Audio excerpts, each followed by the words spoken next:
Okay. Shabbat Shalom, everybody. Good to have you here another day at KHD via Zoom. What a blessing to be here sharing not only the good news of Messiah, but sharing the word, the Parashah each week. What a privilege. Parashat Vayechi, living after loss, healing the dispossessed heart.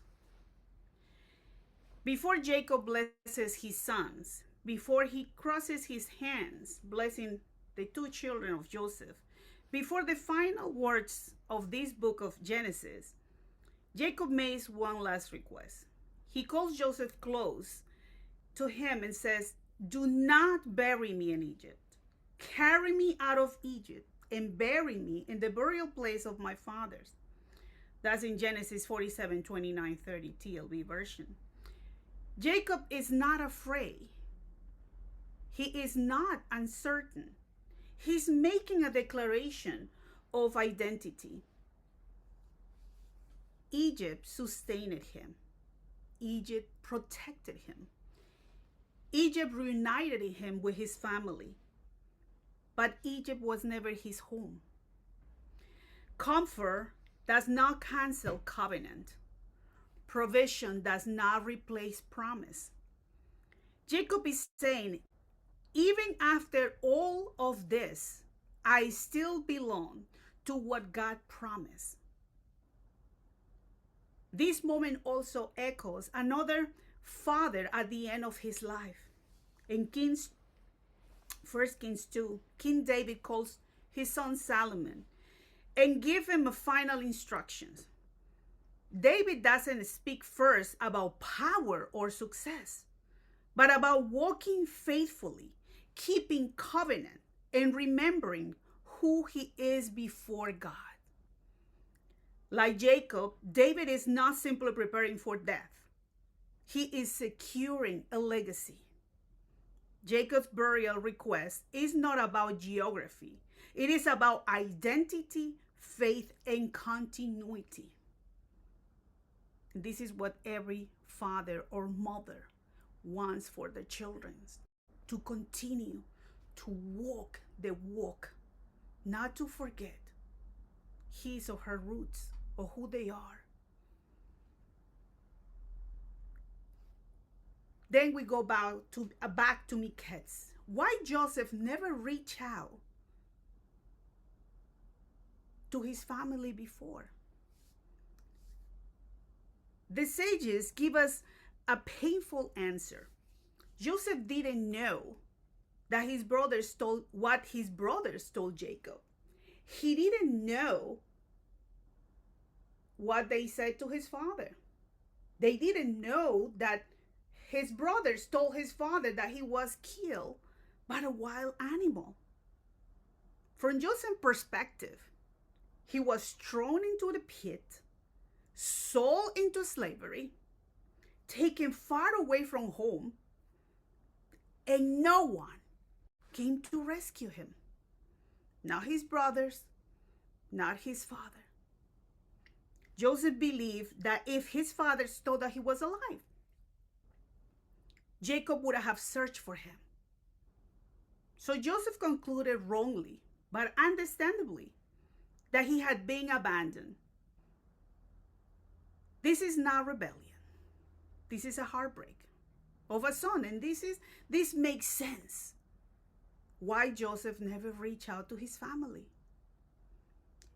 In Egypt, Joseph found a substitute father. In who? In Pharaoh. A father figure. The sages teaches us that Pharaoh clothed him, fed him, elevated him, gave him a wife, believed in his dreams. Pharaoh did what Joseph believed his own father never did. So Joseph built a life in Egypt, not because he forgot Jacob, but because he thought Jacob had forgotten him. Joseph saw himself as a dispossessed child, and yet he didn't turn bitter. He didn't turn violent. He didn't attack his own family. He waited. Jacob's restoration after long loss.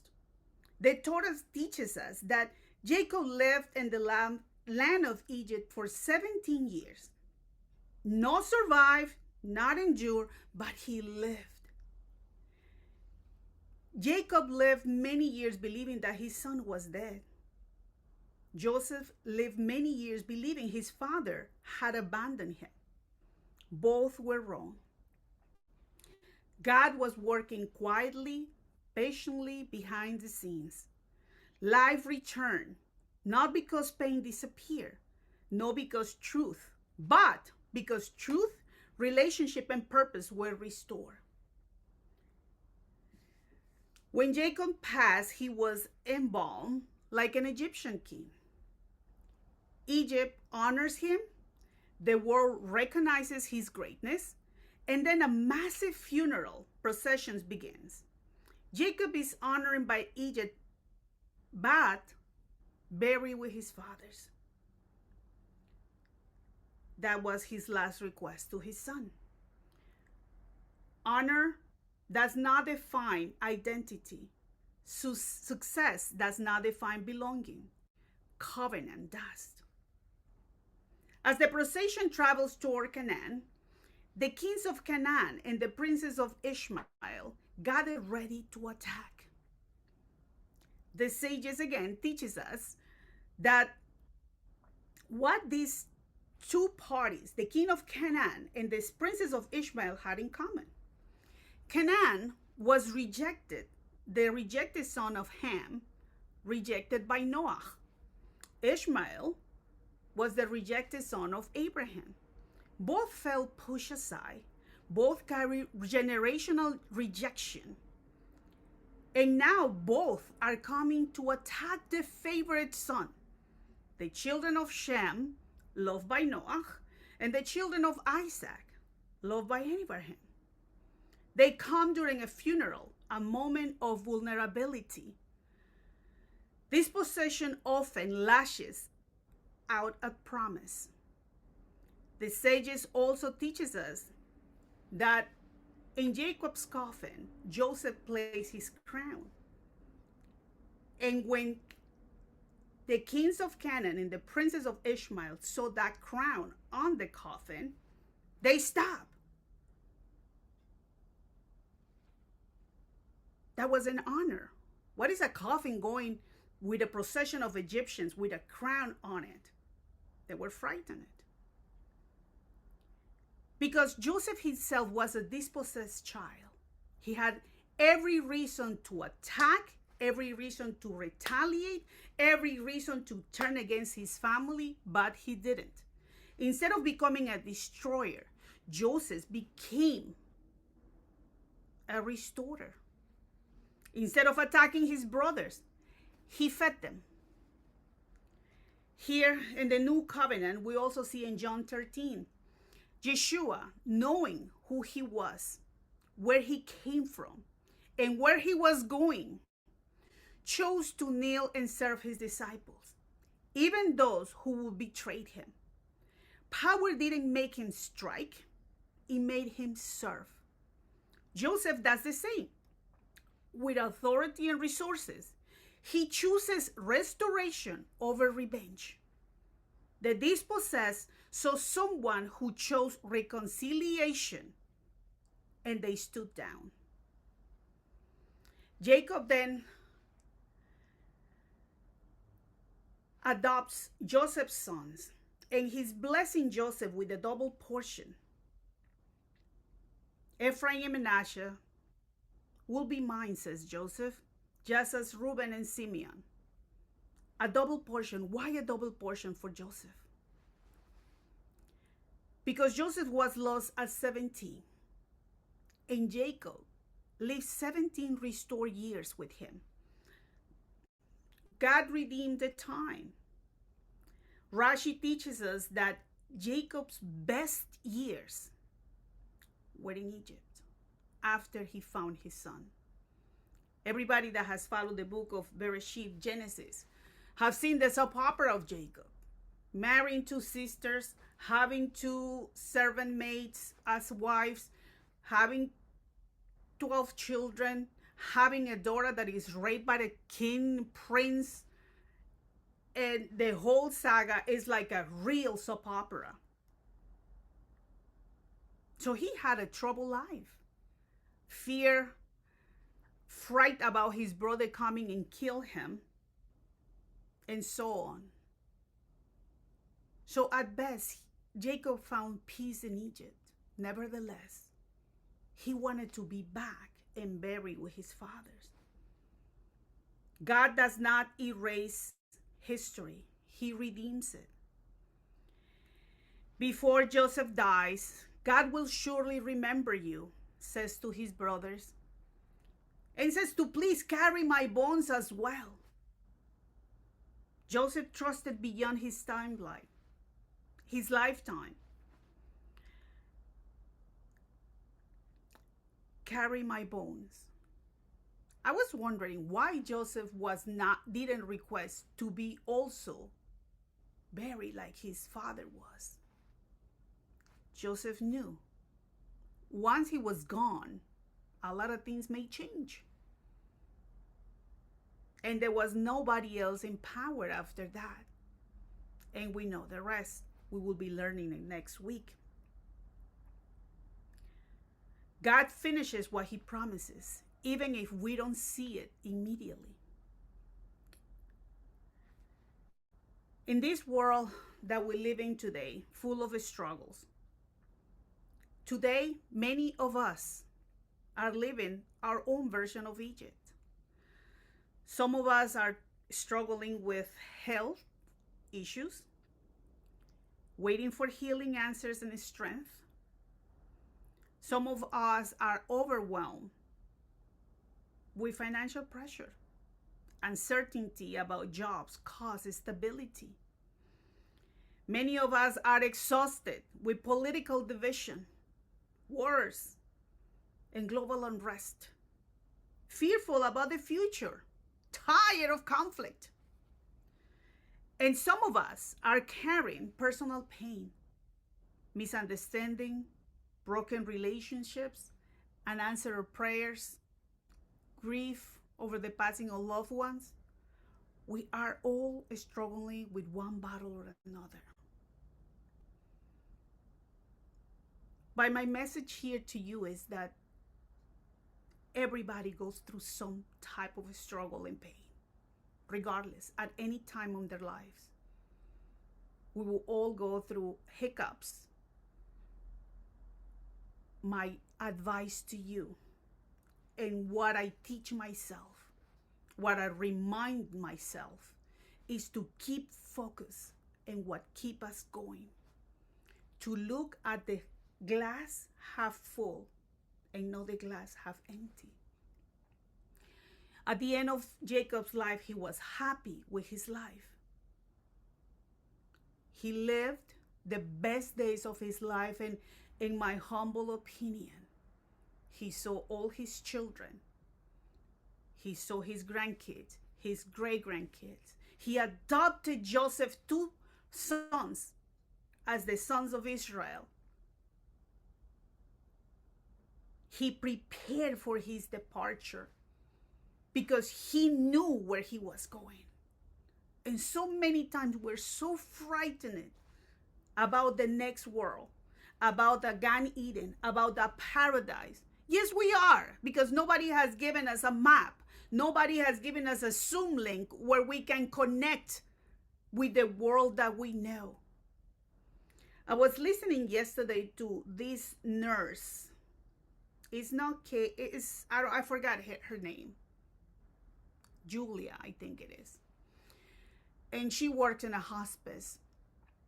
And I follow another nurse, I think it's Kate. Anyway, Haley. The point is that these two nurses, they work in hospice, and they were not believers. They never believed of life after death, after dying. And little by little now they are advocates because they have seen it. They have seen when we're about to pass, our loved ones that have gone before us are coming to visit us.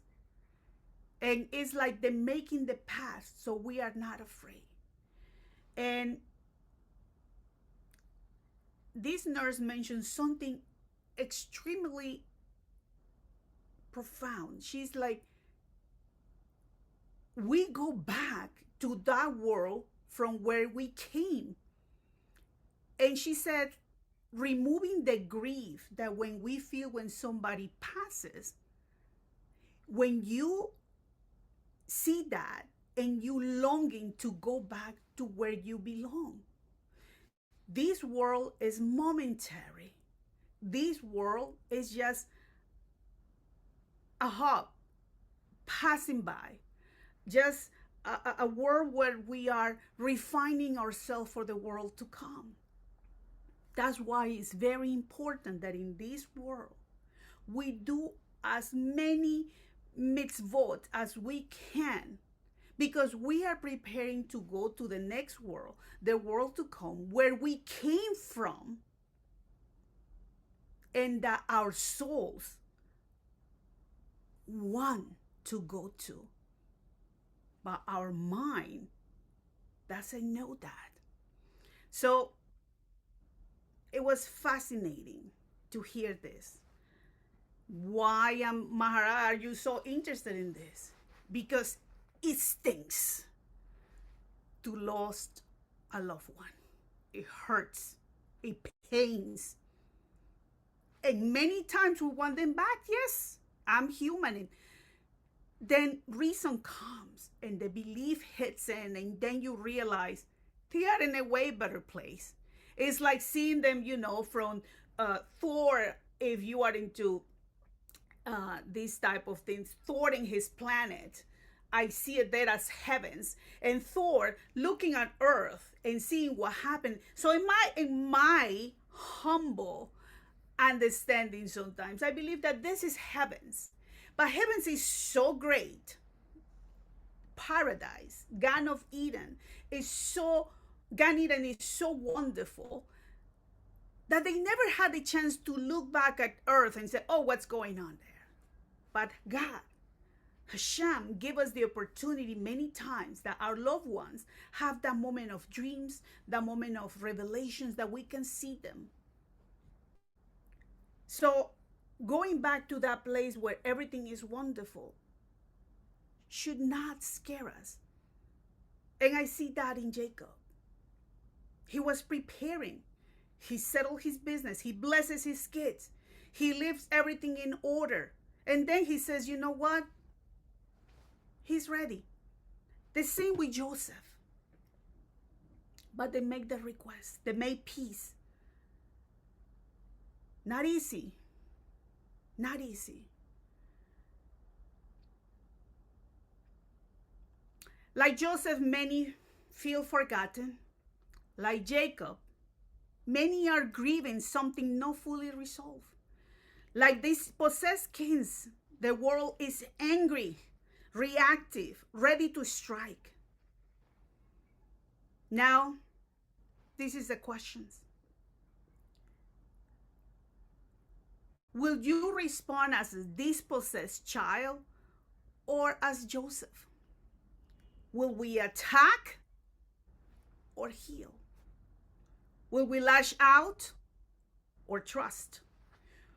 We will let pain define us or let God redeem us. Faith today doesn't mean pretending everything is fine. Faith means choosing not to let fear, not to let illness, not to let money or politics rewrite who we are. My gosh. I was sharing with Daniel. I said, oh my gosh, Daniel. So much craziness in social media. I mean, the things that you see and how divided we are. And I said, no. We need to bring back reason, and we need to rewrite who we are.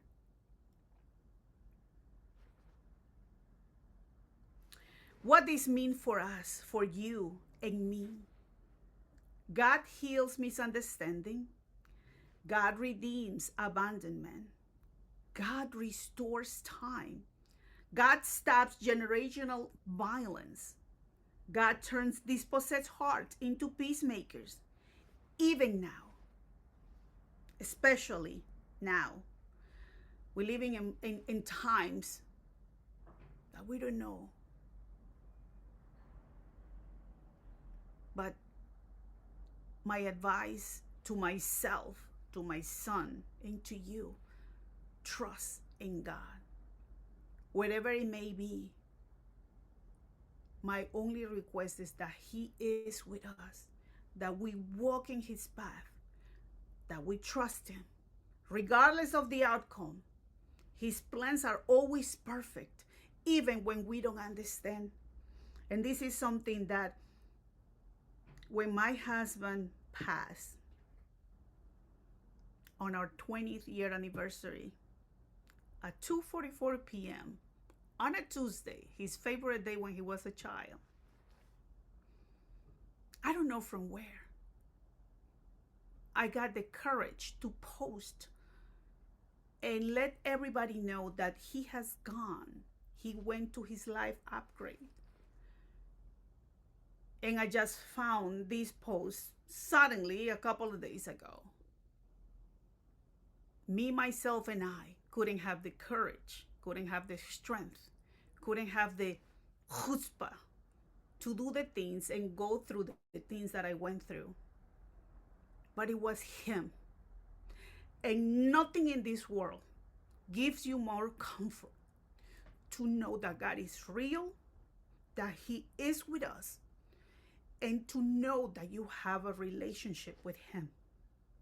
To know the joy in the spirit when you have that connection.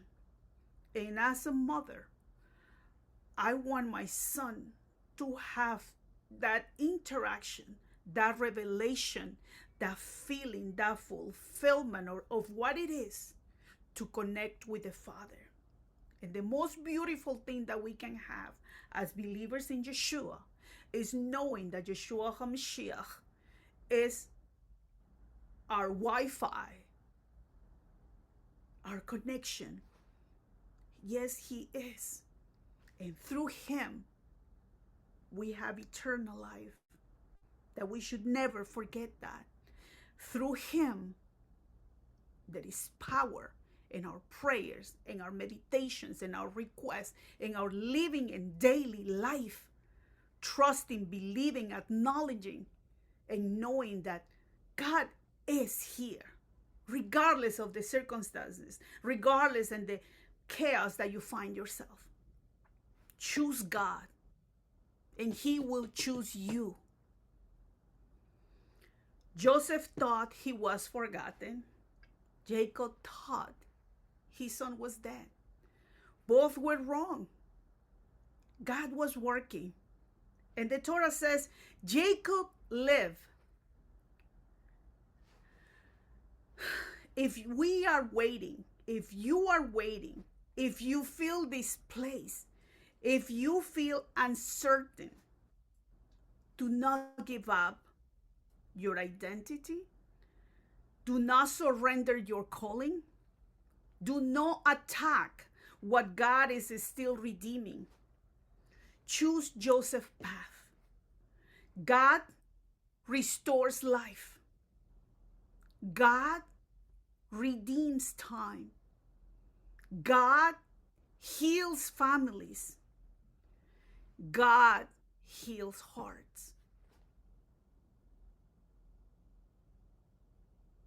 Let me say that again. God restores life. God redeems time. God heals families. God heals hearts. Shabbat Shalom.